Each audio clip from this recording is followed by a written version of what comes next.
सातारा जिल्ह्यामधल्या वाईमध्ये सुरूर गावामधल्या भैरवनाथाची बगाड यात्रा ही मोठ्या उत्साहामध्ये सध्या पार पडली आहे आणि गेल्या अनेक वर्षांपासून याला परंपरा आहे। बगाड यात्रेसाठी दरवर्षी हनुमान जयंतीला बगाडाचा कौल देखील लावला जातो। ज्यांचा कौल येतो त्यांना बगाड्या होण्याचा मान मिळतो। यावेळेला अतुल उदयसिंग चव्हाण यांना बगाडी होण्याचा मान मिळाला। बैलांच्या सहाय्याने बगाड वाजत गाजत गावापर्यंत पोहोचवलं जातं। गावामध्ये 5 फेऱ्या मारून बगाड्याला खाली उतरवलं जातं। अशी ही बगाड यात्रा मोठ्या उत्साहामध्ये संपन्न झाली आहे। या बगाड यात्रेला भाविकांची देखील मोठी गर्दी बघायला मिळाली आहे। नाशिकच्या आयटी कंपनीमधील धर्मांतर प्रकरणामधील पीडित तरुणीच्या वर्तणुकीत धक्कादायक बदल। गेल्या वर्षभरापासून लिपस्टिक लावणंही केलं बंद, रोजेही ठेवले। प्रकरणाची मोडस ऑपरेंडी समोर।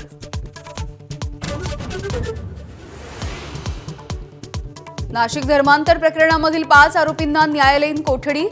आरोपींनी पीडितांना गोमांस खाऊ घातल्याचा गिरीश महाजनांचा दावा। तर भाजप युवा मोर्चाचं नाशिकमध्ये तीव्र आंदोलन।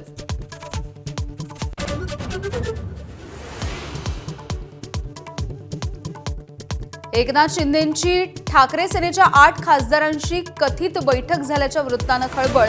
शिंदे पिता पुत्रांनी वृत्त फेटाळलं। बातमी निराधार, खोडसाळ आणि गैरसमज निर्माण करणारी असल्याचं स्पष्टीकरण।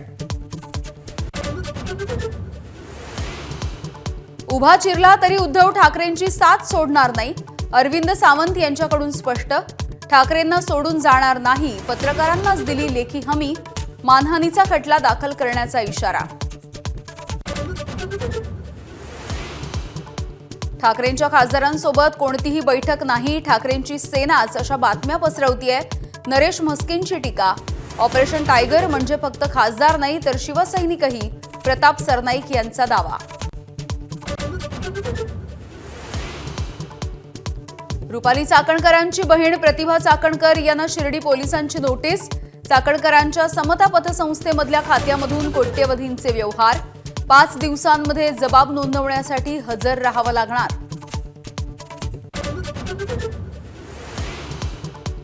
शिक्षकांना पगार देता येत नसेल तर लाडकी बहीण योजना बंद करा। मुंबई उच्च न्यायालयानं राज्य सरकारला फटकारलं। मनपाच्या निवृत्त शिक्षिकेला 7व्या वेतन आयोगानुसार लाभ न दिल्याच्या प्रकरणामध्ये सुनावणी। एबीपी माझा, उघडा डोळे बघा नीट।